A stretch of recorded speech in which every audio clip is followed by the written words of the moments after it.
Welcome to a special bonus episode of Character Creation Spotlight, everyone. In this bonus segment, we'll be shining a light on some current or up-and-coming games to keep an eye out for. I'm your host, Ryan, and today, my co-host Amelia and I are welcoming back Tracy Barnett to talk about Iron Edda Reforged, a cyberpunk game where you are the cause of Ragnarok. Tracy, welcome back to our Character Creation Spotlight this time to talk about a game that I'm very excited about, and I assume you're also excited about too.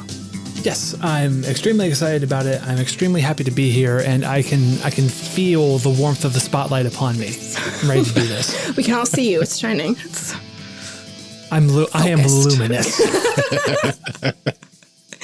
Do you want to start off by telling us a little bit about yourself and other projects you have? Obviously, we're going to cover Iron Edda Reforged, but anything else you want to tell people about? Sure. So I am Tracy Barnett. I am a queer, non-binary game designer. I am coming up on my 10th year of professionally designing and publishing tabletop role-playing games, which is super, super cool.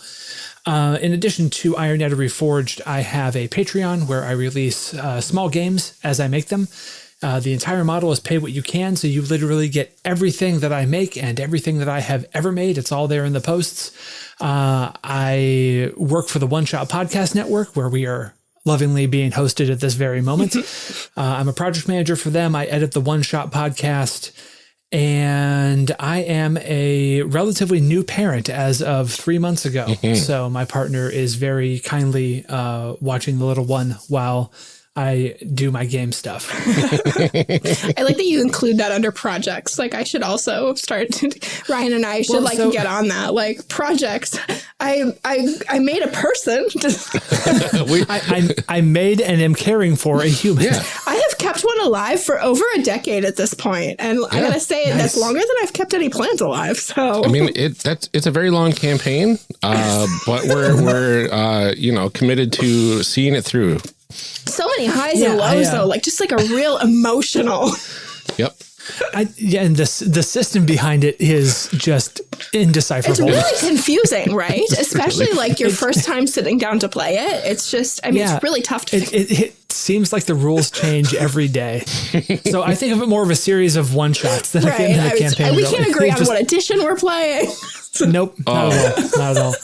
But I am lucky enough to be full-time in games now. So as of like a month and change before she was born, I quit my day job and I primarily work for One Shot, but I do my own stuff. So I'm home all day. So I'm the primary caregiver. So it really is, if you will, like an active project for me, because when I'm taking care of her, I'm taking care of her. And then when she has a nap, I'm working on whatever else I need to be working on. And that's what my days, are like. Yeah. So it's definitely a thing that you have to factor in, the time for, along with every other project that you have going. And, Yep. definitely I don't have her on my to-do list some of your yet, creative energy too, the same way other things do. So yes, absolutely. Absolutely. Well, thanks so much for being here, Tracy. Now, since this is an abridged format of our normal format, we'll be just sticking to the highlights of the system with a special focus on character creation. So without further ado, how about we find out what this game is all about? What's in a game? Can you start off by telling us what is the core concept for Iron Edda Reforged? Yeah, so Iron Edda Reforged is a cyberpunk take on the tropes of Iron Edda. I was on here before with Iron Edda Accelerated, which was the sort of high fantasy epic fighting a dwarven mech Ragnarok sort of thing. This is a bit different. So in this, the gods have taken the 9 realms, and it's one now massive city that they rule over in a big Blade Runner-esque cyberpunk dystopia. The thing about Norse myth, though, is that Ragnarok is inevitable, and Ragnarok means the fall of the gods.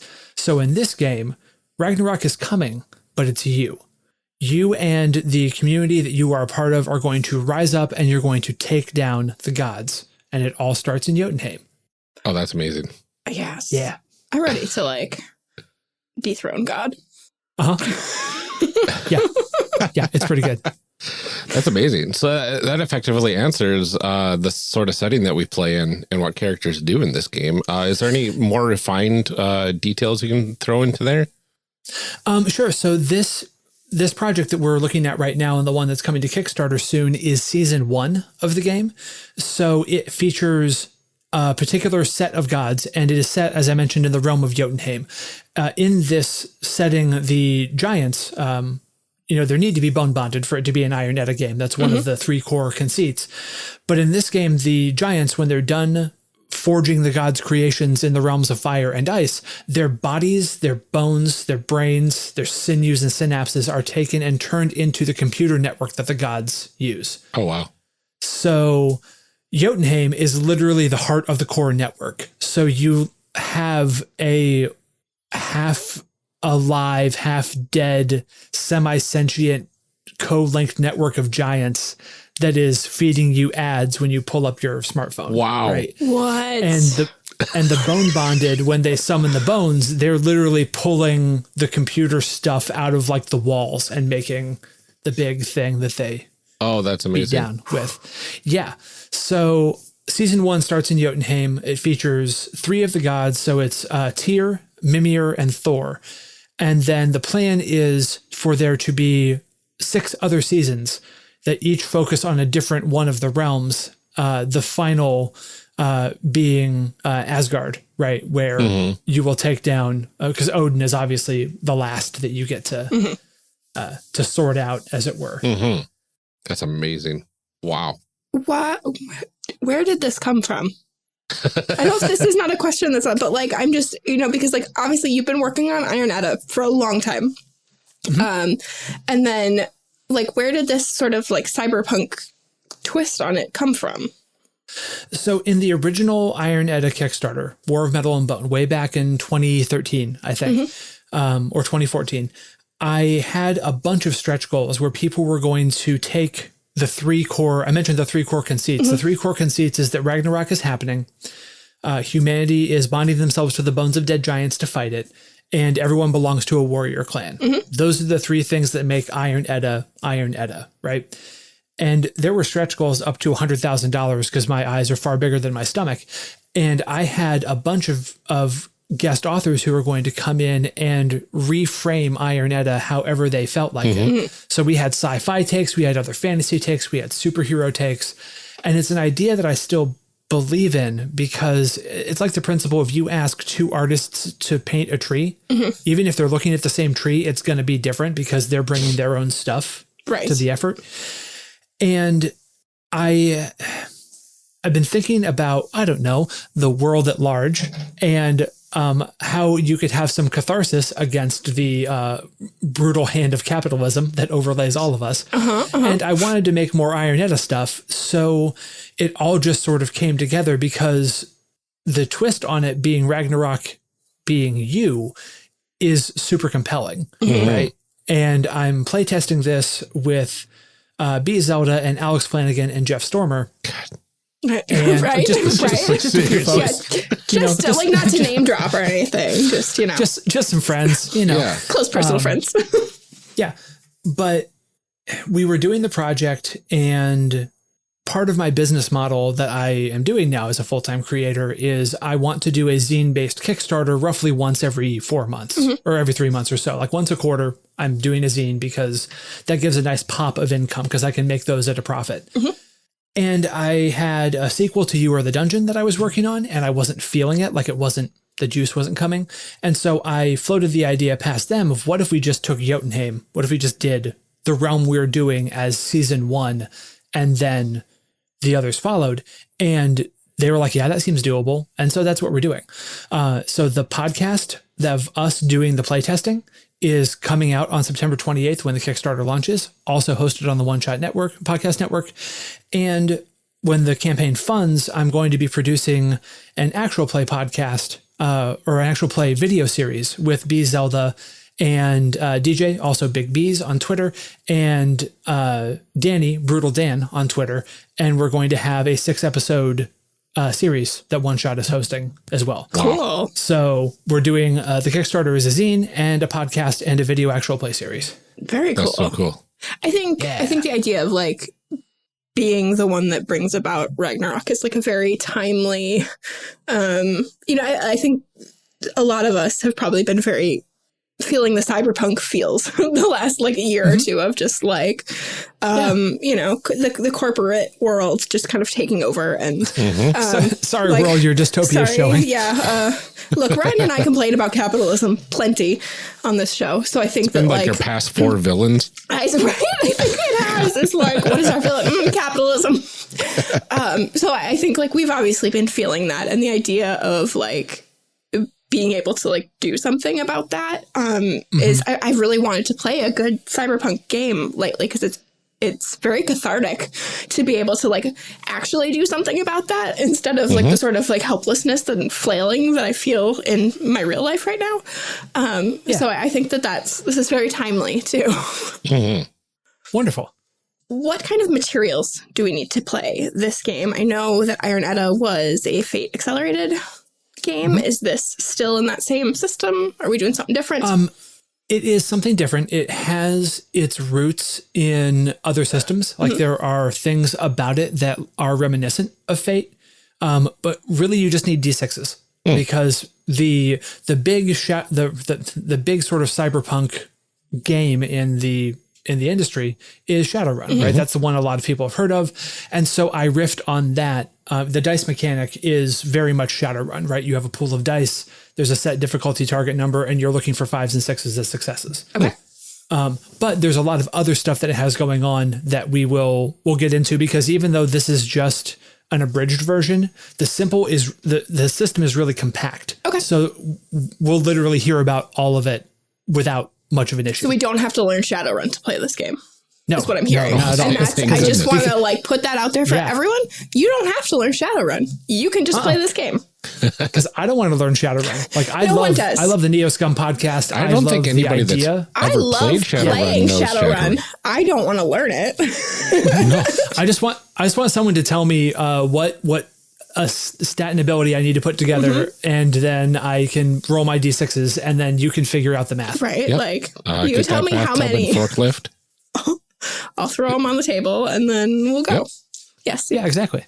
Yeah. Roll around in my bathtub full of dice, and pull the lever of the D6 dice drop from the ceiling. It needs to be like was it like a Dirty Dancing? Like just like pull the thing and then like have the dice come raining down. Oh, that's Flash Dance. Flash Dance, that's what it is. Yeah, Dirty Dancing is you would lift somebody up and their head would be like hitting a piñata full of dice. Oh, see, that would be perfect too.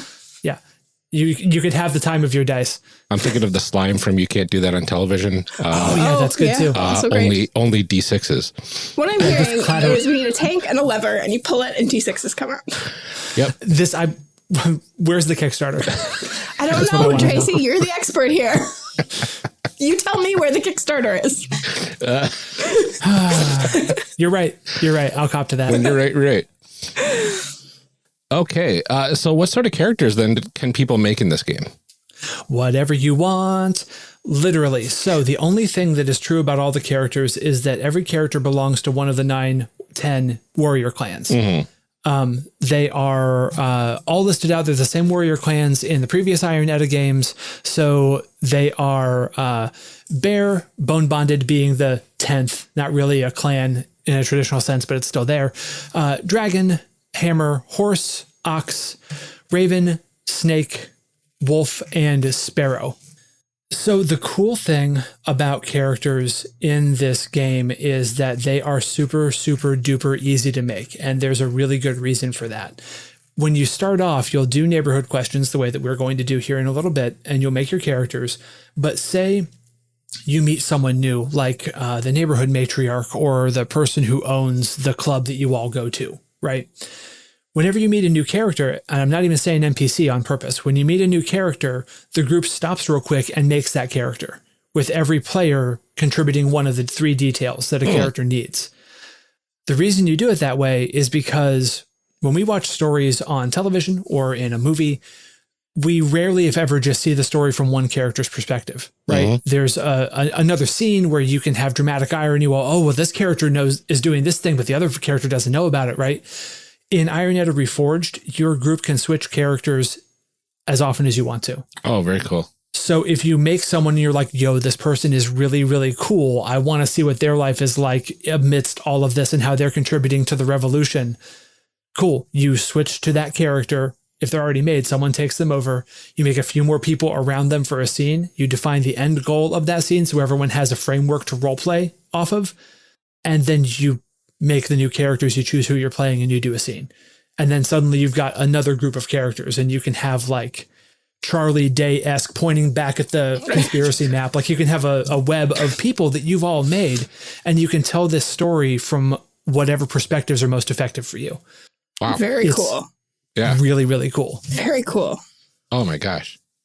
That sounds like our kind of game, Ryan. Seriously. Think of it. Like, think of how many characters you can make. There's so many. Well, it's funny because as we're playtesting this game, the three folks that I'm doing this with, a few times they said, well, this is the kind of thing that I would want to see in this game, but it's your game. This is just playtest feedback. And I said, I asked you all to do this together for a reason. I wanted you three because we can make a game that we all like, because there are players who play like us, right? There are people who want to do this kind of experience. So that's what we're doing. We're making a game that we want to see. And there are other people who will be able to benefit from that. Mm-hmm. Right. Yeah. I mean, and certainly I think everybody should make the game that they want to play. But, there are plenty of people, Tracy, that aren't going to play the same way you are, And so if you make a game only based on what Tracy wants, like it's a limited scope. Not that you don't have great taste, but. Thank you. I appreciate that. This is the first game in a while. I mean, the small games that I've made, their systems are all over the place, but this is the first game, big like Kickstarted published thing since One Shot back in 2012.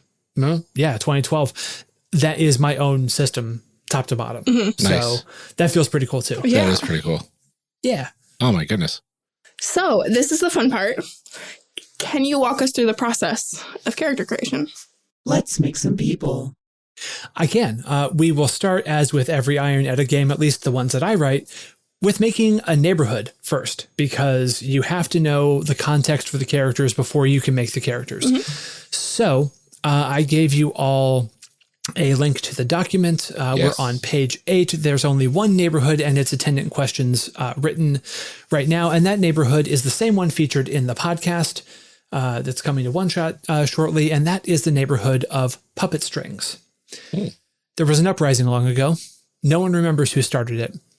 It was put down by the gods and their RPB forces quickly and with prejudice.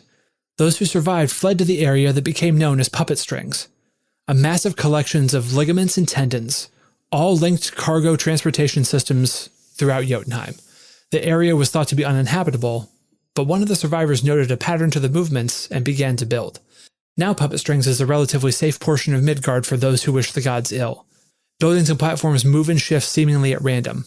Any outsiders to the neighborhood risk the loss of life and limb trying to navigate through the razor-sharp warren of platforms and cables. Those born here, or those who have taken the time to learn, navigate the deadly maze with ease. Oh, that's so wild. Oh, yeah. I'm excited for this. Gosh. All right. So, Like every single thing you tell us about this game makes me want it more. I'm doing my job right. I think that's the whole point, Ryan. I know. So, who would like to answer the first question? I would love to. Why not? Fantastic. Roll me a d6 for a top level category. Ooh, dice. Oh no, floor dice. It's a 3. It's a 3. So, your category is here and now. So this question has to deal with the present. Go ahead and roll again. 1. 1. A note shows up at your home with information on it. What does the first part of the note say? What do you need to decrypt the second part? Oh, why did I agree to go first? I think it says something about like an upcoming change in the pattern of all of these like platforms and things, like sort of a warning that things are going to shift. All right. And I'm noting all this stuff down on the play space that we have. I'm currently on slide number 3. Okay. And then what do you need to decrypt the second part? I think you need the help of someone who is like familiar with kind of like how they're programmed now. I mean, I know that it's, like flesh programs, but someone who's kind of familiar with like how it's determined now, to kind of help me make sense of like the sort of instructions or whatever that's in the second part. Nice. So someone who's familiar with the new algorithm, then, which like think about how when Twitter changes the algorithm, what do? Right. We have to figure it out. Right. Cool. Then, as usual, you need to go to slide number 2, and you need to draw something on the map that represents the answer to your questions while Ryan rolls a d6 and gets their question. I rolled a 1. A 1, this is ties to the past. Roll again. 2. 2. Your question is, a vagrant stumbled into incisors claiming to know you. What 2 things did they tell you? And which one was a lie? Cool. So Incisors is a club. It's established in the canon, a few pages up. If you saw the art drop that I did, that's the big building with the skull front. It is a club run by one of the only living giants outside of either Muspelheim or Niflheim. Nice. Yeah. So, okay. What 2 things did they tell you, and which one was a lie? Oh, boy. One of the things I was thinking of, because it feels to me like this is a safe haven because it's not exactly within the direct view of the gods. So I'm going to say one of the things that we're told is that the gods are close to finding this safe haven. The other thing, let's see. I'm going to say that I don't know why I'm choosing like really big things here. Because you're playing a game where you're going to be instigating Ragnarok. I mean, that's fair. Okay. That there's a thing in the works to nullify the effects of the bone bonded. Cool. Which one's a lie? Oh, I'm gonna leave it up to fate. Let me see. All right. 1 through 3 is number 1. 4 through 6 is number 2. It's number 2 is the lie.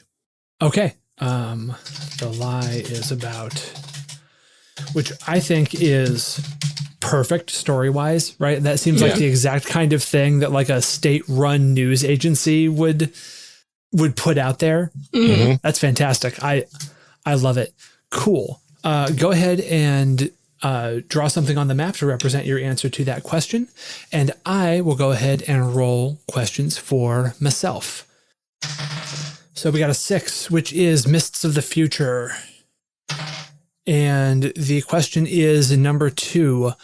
Word is an RPB, which is Realms Police Bureau. An RPB raid is coming in 3 days.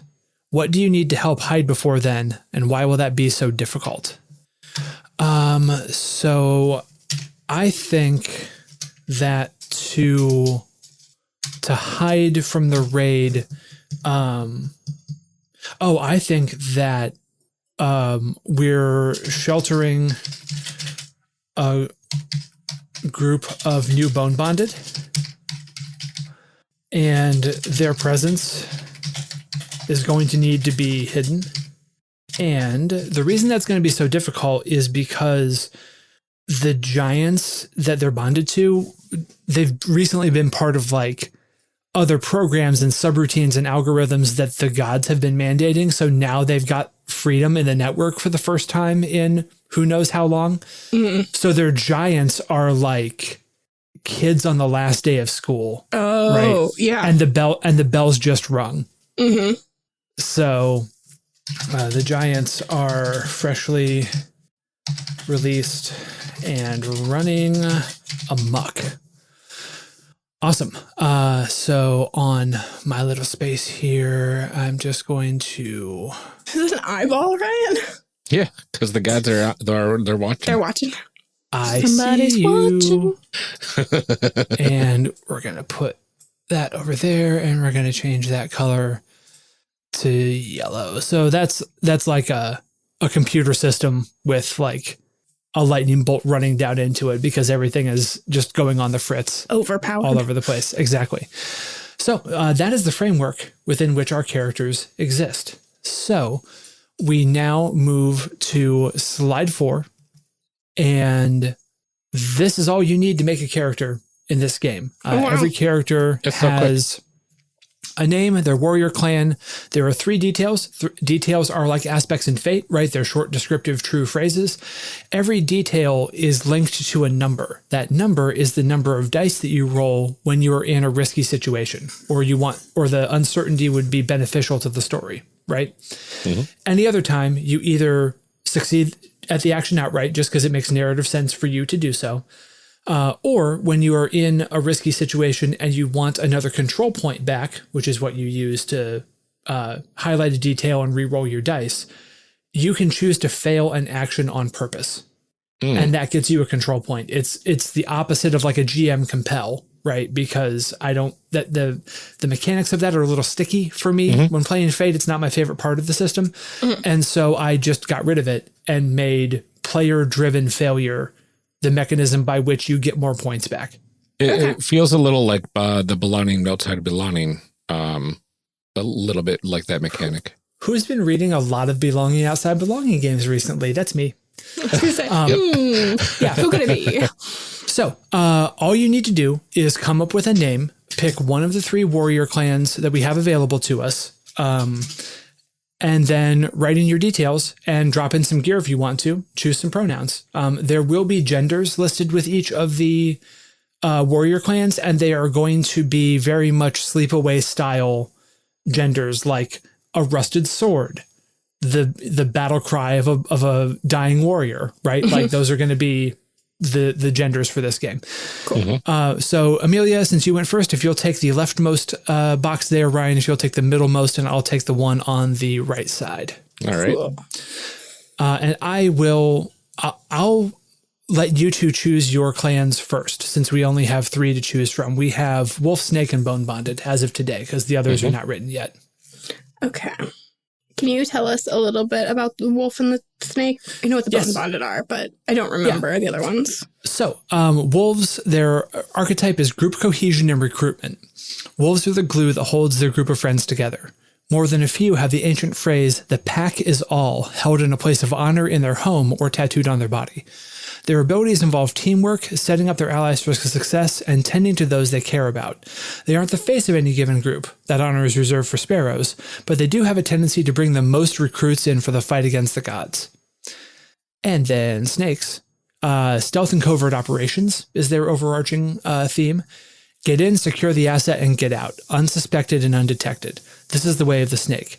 You might use social networking and disguise to work your way into a corporate office. You might don tactical gear and use slicing tools to break into a secured facility after hours to find what you need. No matter what your approach, you are solid, dependable, and unseen by those who you don't wish to see you. If the job requires stealth, that's your world. Woe betide anyone who disturbs your nest. All right.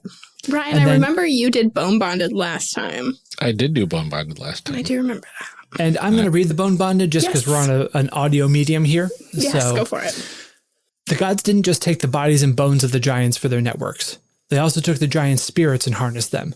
Vast chained intelligences, the giants are the backbone of the network in all the ways that matter. But not all of them stay chained. Humanity, in its effort to overthrow the gods, has found a way to ally with the rogue giants in the system. These Bone Bonded are walking live connections to the network. The giant navigates the human host as easily as the human navigates the network. The symbiotic relationship is a strange and powerful dynamic. In addition to your character details, you also decide the details to the giant to which you are bonded. You need to choose the giant's name and define 3 details about them. So, there's a paragraph there that is not accurate for the current build of the game, so I just deleted it. Hurrah. There you go. Revisions. So, those are the 3 that are available to us. Okay. I feel like it doesn't make sense for me to be a bone bonded, even though I like it, because otherwise I feel like I'd be able to read that note. That's very fair. So that doesn't really make any sense. In which case I would like to be a snack. Yep. Ryan. Sorry. Like, okay, this one screams Amelia. That's fine. Mm-hmm. That's okay. I mean, Wolf is like all about having the friends. So. Well, I know it, and now I'm torn because Wolf is very me, but Bone Bonded is so metal. I know. Well, in this case, it's Vaporwave, but yeah. Right. Goodness gracious. You know what? I'll switch it up. We'll take the Wolf. Just be yourself, you know? Yeah. And I will be the beat that drops of the dubstep hits we're listening to. All right. Nice. All right. So clan is names. Hardest part. Tracy's just like, hardest part. Type. I've got a name already. All right, done. That's because I eat names for breakfast. Oh, okay. So that's what we're missing. Yeah, names are part of a balanced breakfast. I think I'm going to save it for later because I need to figure out the rest of the details before I can. Before you can know what a good name is. Yeah, I think so. Okay, so we've got the clan. Now, how do we do the rest of it? You simply write the details. So you write 3 aspect-like things that define who your character is. You know, anything that you want to let be present in the world about them, right? So, for example, I wrote mine really quickly because mine are already done because it's my game. I know how to do that. So I chose for my excellent detail, the network knows me. And that basically means any interaction that I have with computer stuff, I'm going to bring 10 dice to the table for that. But then that also cuts both ways, right? Because I might be a known quantity online and that could cause problems. For 7, the good detail, I wrote Hope Springs Eternal, just because I like that about who I want this character to be. And so when I would be, say, in a situation where I need to convince someone of a plan that may not go so great, I'm always hopeful. I always believe it's going to happen. And so I would use those dice. And then my fair deal is, wait, who? Me? And that represents me trying to sort of worm my way out of sticky situations where I've sort of been ID'd, but I'm not great at it. You know, I only get 5 dice to be able to do that. So that's that. I just made the details, and I can see you all are typing as well. All right. Some good details coming down. Some good details coming down. No, those were excellent. Now I'm good. Okay. I almost said fair, and then I realized that we'd be in a who's on first, third base situation, and I just stopped. All right. So I need a good detail and a fair detail. I'm like writing all of this down, and I've been playing so much Overwatch lately that I'm like, I'm just going to make Sombra. That's great. Sombra's a great character for this setting. Love Sombra. So you're just going to put down for fair, everything can be hacked in everyone. Right? I'm thinking about it. I'm going to do it. Just put her barks. It's fine. Just trying to think of more Arnold Schwarzenegger quotes. It's not a tumor. Get to the chopper. Get to the chopper. Okay. What is a good? Nice.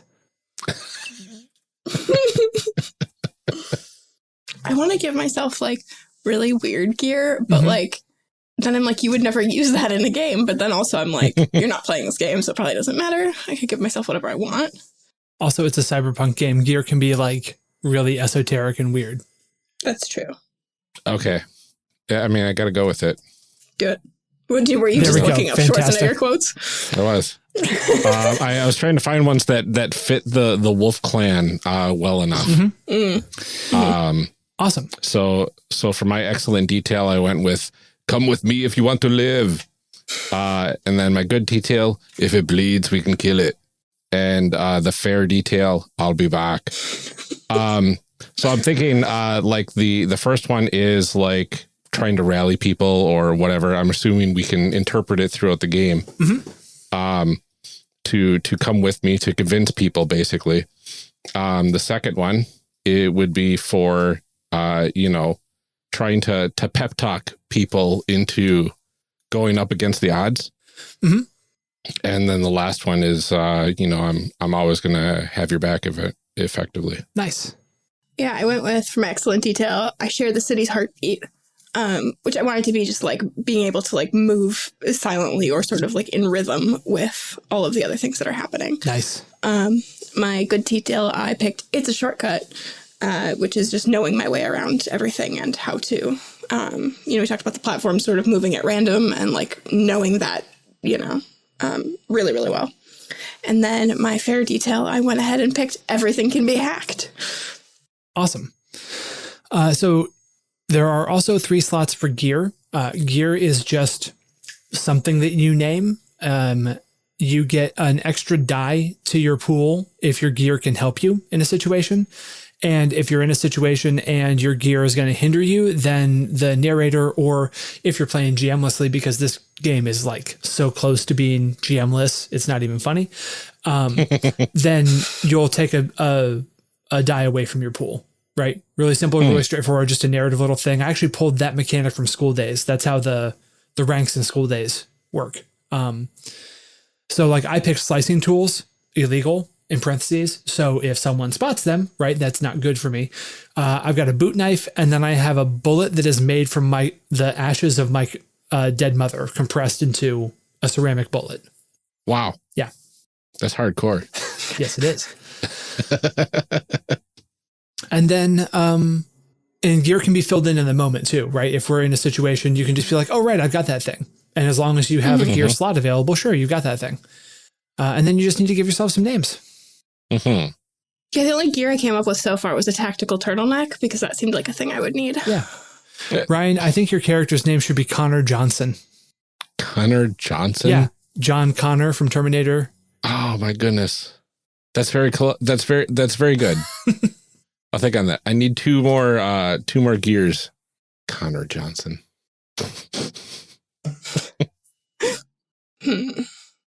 We're just going to do this. Watch this. Take that, internet. I'm going to name my character Olivia Colomar, which is Sombra's actual name. Nice. Which I know because I looked it up on the wiki. I don't know. I'm going to just have to think on gear if it comes to me. But I don't feel like it's, Just looks weird. Connor Johnson. Why does it look weird? I don't know. I think it looks great. But yeah, I mean, like you're pondering a name and you're thinking about gear, but like that's it. The character's done. That's everything. Yeah. All I've got right now for gear is just the biggest sword. Yeah. Nice. I mean, what else do you need? And then the only other mechanical things that you would need to know if you're playing the character is that every warrior clan follows what's known as a way. And in this game, there is only one set of ways for each clan. But like in Season 2, there's going to be a new set. In Season 3, there'll be another set. So you'll be able to choose different like power sets for your character. And I've got the bone botted up in front of me still here. So this way is the way of the network. And every way gives you 3 abilities. One ability that's at need, so you can do it anytime you would roll the dice. One ability that you can do once per scene, and one ability that you can do once per session. Which is a riff on 4th edition's power structure, right? At need, so on and so forth. So the bone bonded, their at need ability is Ancient Flex. Whenever you do roll to do something with the network, you take 2 of your die pool and set them to successes before you roll. And you say how your giant ensured those successes. Once per scene, glitch in the network, you can exploit a network resource of difficulty 3 or lower. Just do it, right? And then once per session, it's the living network, which is also summon the bones, right? Because the bone bonded has to be able to call up a giant mech of bone network stuff. Oh, that's very cool. Yeah. So everyone has that. And so if we were playing and I like that mine is called Lights Out. I'm so excited about this. Yeah, the first ability is called Lights Out, which is a very somber thing. So if we were playing and we ran a scene and you ran into another NPC or another character, we would stop real quick and each of us would just come up with a detail and we'd decide on a warrior clan, and that's it. The character's made. They're ready to go. We name them, and then suddenly they're in our pool of people that we can play. And that's cool. The whole thing. And the last mechanical bit, just because I said up top that we're going to cover them all, if you fail a roll or succeed at a cost, you don't take stress or anything like that. You get glitch dice, and glitch dice are D6s of another color that the next time you would take an action, whether you would normally roll for it or not, you have to roll and you have to include your glitch dice. And if glitch dice come up with hits, then narrative things happen to you in accordance with how many hits it is. And it's just consequences that make sense in the moment for the story, because since you're not playing just the one character, it's okay if they die if it makes narrative sense, right? It can be a dramatic and impactful thing because you're not, as a player, stuck. You have literally anyone else in the world that you want to play. So the group decides, does this make sense, right? Are the stakes, does someone have a knife to your throat or a gun pointed at you when you glitch? Okay, death is probably on the table because it makes narrative sense. Are you trying to climb a ladder, and it's tense, sure, but like, is it fun if your character then falls off the ladder and dies? No, this isn't first edition D&D, right? That's not what this is. But might you fall and break a leg? Yeah.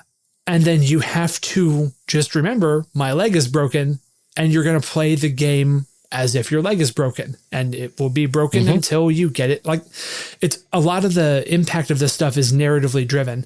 There is a mechanical layer to it as well. Like, say, okay, well, for the rest of this session, your at-need ability is not going to be available to you, right? Because say you wanted to use Lights Out as your snake, Amelia, right? You may have established, okay, well, I have this tool in my hand that when I squeeze it, it like sends out a little pulse of energy that whips from light to light to light to light to light. Well, you just did something earlier where your right hand got injured and you've got this thing grafted to your palm. Well, okay, then until you have a chance to get that fixed, you can't use Lights Out, right?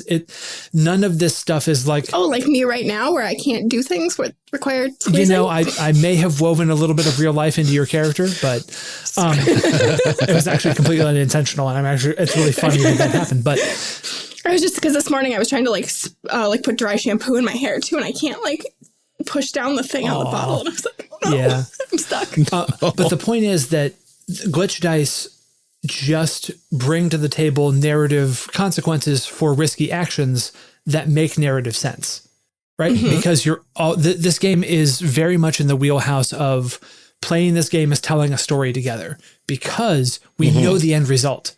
Ragnarok's inevitable. You're going to take down a god. When you say we're taking down Thor, yes, you're taking down Thor. That will be the end of this campaign arc. But tell me how you get there. Who does it, how it happens, what it looks like, what the fallout of it is. Those are all unknowns. Those are the juicy bits we get to figure out. But that's why characters are so straightforward, right? Because, if you play with a group of people who like this style of game, you can come up with characters really, really easily. And because the power sets are so straightforward, it's like, oh, we're in Jotunheim and you're a bear. Great, there are your powers.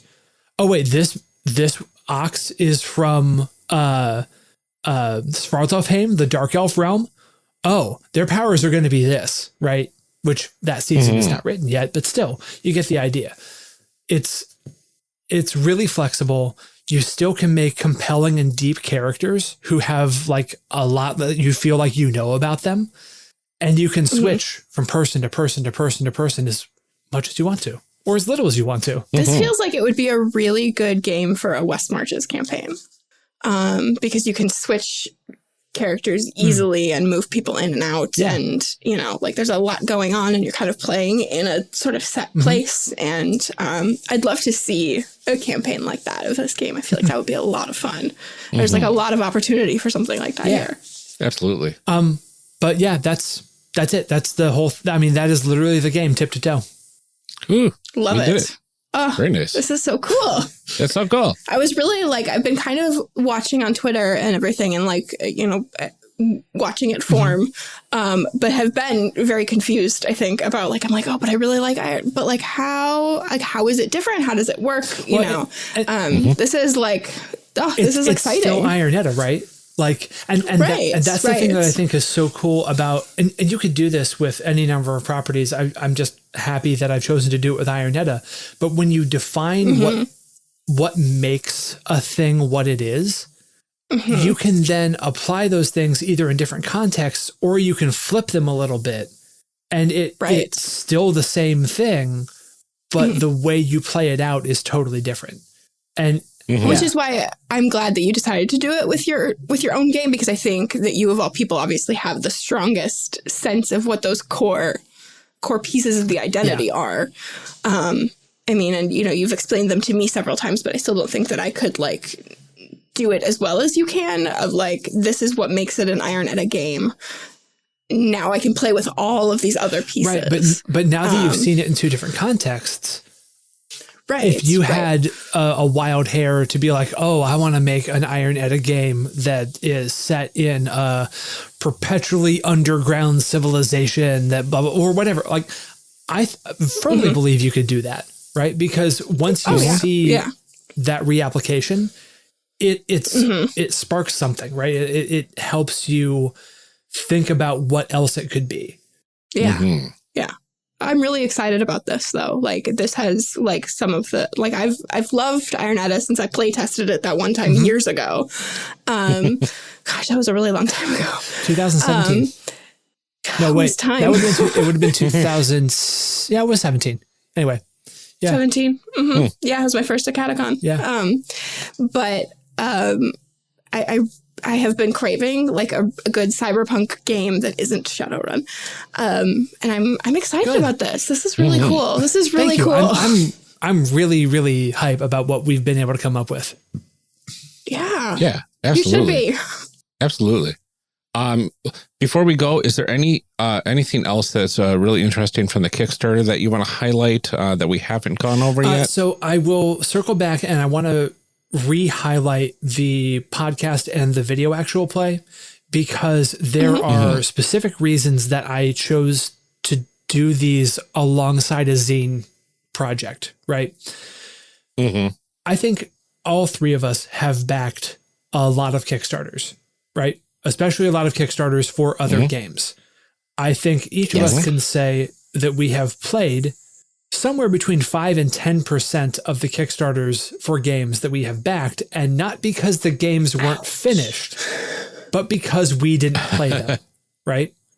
Which is fine. You can support, I mean, the point of a Kickstarter is to support the project, and what the creator does with it after that is their own business, and you may or may not be part of its ongoing life or whatever. But I think the rise of streamed games, the success of things like Critical Role, has shown us that there are far more ways to engage with a game than playing the game from the text, right? Yes. So having the podcast lets you not only listen to the game sort of passively when you're doing other stuff, right? We're all fans of podcasts. We do them ourselves. Right. I've heard of those. I've casted a pod of once upon yonder years. Anyway. But in this one, you also get to see the entire playtesting process, because where we started was a totally different system. It was a much more complex, convoluted thing. And the moment I mentioned a neighborhood matriarch, we make someone that we met, because the making a character with details thing was established early on. Someone says, I think it might have been Alex or B, said, this character is so cool, I want to know what's going on with them. And that led to a conversation about how we could make that kind of thing happen. So you get to see what really went into making this game. And you also get to experience the narrative. Yeah. From the video side, people who do video actual play get paid like absolute garbage, I met with Jess, who's Burst of Hope on Twitter. They do all kinds of stuff with Utopia. They do tons of streaming content. They were going to produce the series, but it didn't work out. But I still gained a lot of valuable insight from them in that if you pay performers $30 an hour, you're in the top 10% of what people are getting paid to do video actual plays. If you paid 40, you're paying close to SAG rates for members of the Screen Actors Guild who have like union mandated rates. When I looked at producing a 6-episode series of 2 hours an episode, I could raise the money for that. It became like a non-question to me as to whether or not it's something that I should do. It's a little bit different since I'm producing it myself because I've got to, take the time and be on camera and facilitate the sessions, but that's okay. I think it's worth it to not only give these performers actual good paying gig work, but to get to work with B and Danny and Bees because they're awesome. And to have another avenue that people can absorb this game. Because if this works out, it's going to be a formula for the later seasons too. So when you see Iron Edda Reforged Season 2, Muspelheim, or whatever realm I decide it's going to be, you're not going to look at it and go, oh, it's another game that I can't, I might back it. I'll get the PDF. Maybe I'll read it, right? Because sometimes you don't. But there's going to be a podcast and there's going to be a video series. You're probably going to find some way into it. And I want this game to be able to hit people on a variety of different axes. And those are the 3 big ones right now. So, yeah. I think that there's value in like learning to play games that way too. In the last year or so, I've started like really reading RPG books cover to cover. Yeah. Because I had to. But like prior to doing all of this stuff with the Ennies, I was much more likely to consume RPG content or to learn how to play a game from an actual play podcast. And then I would sit down at the table with friends and be like, okay, I understand how this works in practice, because I would read it and then be like, I don't really totally get what the rules are set, and I know lots of people who like prefer to have streams on because they can throw it on their iPad or something while they're doing dishes. And, so I think the accessibility of it too, for people being able to like absorb the game and before they take it to their own table is hugely different and important. I agree completely. Well, is there anything else that you want to cover before we head out? Any last words, Tracy? This is the last chance. It's my last chance. 407 years ago, our forefathers brought forth I can do the first paragraph. I had to learn it in 5th grade. It's as far as I can get, though. These will be my final words then. This episode is dropping the day the Kickstarter launches on Tuesday, September 28th. So it is running from now until the middle of October. You've got about 3 weeks to go and back this. You get the zine at every level. You can get it signed and personalized. There's even an option to get to play a session of this with me if you feel like doing that and you have the disposable income. And everybody gets the podcast and everybody gets the actual play. Alongside this, the first episode of the podcast drops on the One Shot Network also on September 28th. So when you're done listening to this, if you want to hear that session 0 where we establish the puppet strings that is in the campaign of the playtest, you can go listen to it. Oh, so good. I'm very excited. Oh, same here. I'm always excited when you put stuff out, but now I'm like, oh, I know what this is. Yep. I was excited before I knew what it was. But now, thank you. That's high praise. I really appreciate it. Well, Tracy, thank you so much for joining us to talk about Iron Edda Reforged. You are welcome. This is a pleasure, as always. Can you remind everybody where they can find you online? You can find me online anywhere at The Other Tracy, Tracy. Well, thank you so much for doing a special bonus extra episode with us. And thank you to everyone for tuning in. Don't forget to check out the Iron Edda Reforged Kickstarter, which is going on right now. We'll see you next time.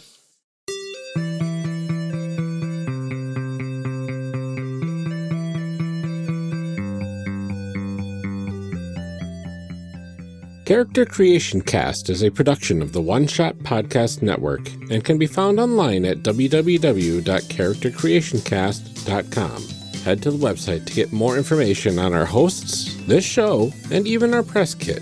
Character Creation Cast can also be found on Twitter at CreationCast or on our Discord server at discord.charactercreationcast.com.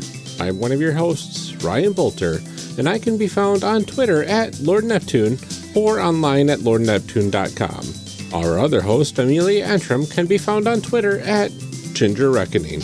Music for this episode is used with a Creative Commons license or with permission from the podcast they originated from. Further information can be found within the show notes. Our main theme music is Hero Remix by Steve Combs and is used with a Creative Commons license. This podcast is owned by us under Creative Commons. This episode was edited by Ryan Bolter.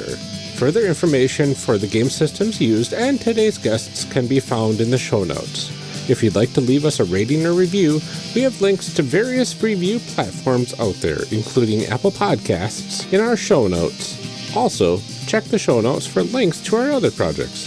Thanks for joining us, and remember, we find that the best part of any role-playing game is character creation. So go out there and create some amazing people. We will see you next time.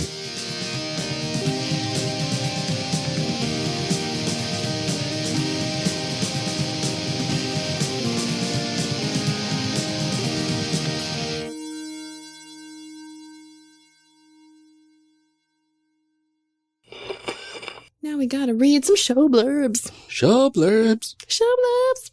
Show blurbs. Show blurbs. Character Creation Cast is hosted by the One Shot Podcast Network. If you enjoyed our show, visit oneshotpodcast.com, where you'll find other great shows like Neoscum.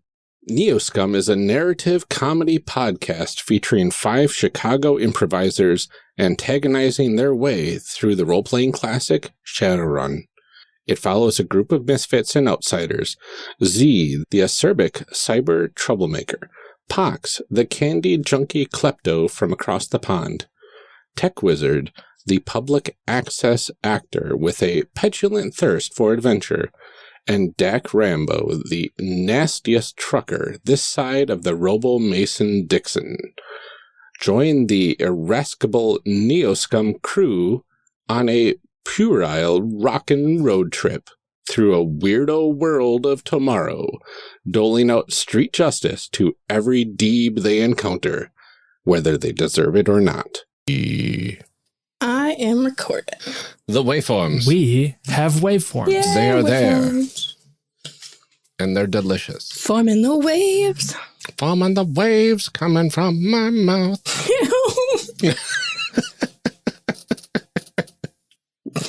Speaking of pleasure sounding dirty, waves coming from my mouth doesn't sound all that much better. Welcome Someday to the Outtakes. we're gonna make like a character creation cast after dark, but it's just all gonna be things that Ryan says that are unintentionally really filthy. Oh, you're going to show the dark side of our pure sweet Ryan. The time he says, "Here come the fingers." Here come the fingers. You corrupted him into making an evil character, and it's all downhill. I know. No, it's all downhill. I think I'm good on my noise gate. I'm gonna just make a bunch of dice noises this whole time That sounds horrible. because they're in a glass jar. Please. Maybe move, He's like scratching. He's like, the glass jar. No, why? Yeah, just keep your hand in the glass jar and just play with it the whole time. This is supposed to be a really fast edit. Okay, I can. How about? Is this better? It's like negative ASMR. Mm-hmm. I don't know what happened. Stop shaking. Did you break your mic? No. Okay. I don't know what's going on. Nothing. Okay. Nothing. Don't worry about it. It's fine. Don't worry about it. We are ready to go. Fantastic. I had to figure out which one of these documents is the actual. All right. I forgot that I'm recording in a sauna, so I'm going to take off my lawn sleeve shirt. So 1 second. Woo, take it off.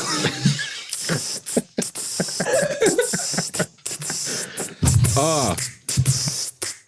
Yes. Doom, da, doom, doom, doom, doom, da, doo, da, doo, da, doo, doo, doo, doo, doo, doo, doo, doo, doo, doo. I can't go anywhere with you two. Especially not your own song, Ryan. I'm sorry, Ashley. Oh, Lord. Well, enjoy that, If you need people. if you need some quality outtake content, we got you there. We got you. Come for the content. Stay for the outtakes. That's right. That's why we put them at the end, so you have to stay for them. I know. I was gonna say, I always like want to say it, but then I'm like, I know Ryan will put it in later. That's just more he has to cut out. But like, it's fine. Can you just leave Tracy saying it this time? I'll say I'll overlay. Now Ryan can put me in with the others. Oh yeah, you're gonna get overlaid. That's fine. Yeah. Nice. Well, before we move on, let me start the backup recording. Ryan. So, whoops. In case anything catastrophically fails, we only have 20 minutes to make up. Well, probably 15 technically. Well, only the good 20 minutes, though. Yeah, I know. So, all the part where we were like snapping for Ryan to take his shirt off, it's not in there anymore. Oh no, I'm saving all of my audio. Oh, yeah. You've got my snaps, I promise. Please. I'm saying if we all lose our audio, that would be sad. It would be sad. No, I gave Jude a what for about that the other day because they lost an episode because Steph's audio went bad. And I was like, you weren't recording a backup. And he's like, we forgot to hit record on the backup. Oh, no. And I was like, oh, no. It's been a while. I was like, it happens to everybody at some point, though. I was like, now you're a real podcaster. Oh, yeah? Like, oops. Anyway. Were these here before? Yes. Okay. Yeah, I forgot to clear those out. Okay, I just wasn't sure. I was like, I don't remember putting those, or did like Ryan type in the wrong box? Ooh. Should I stop my recording? We can stop our recording. My recording.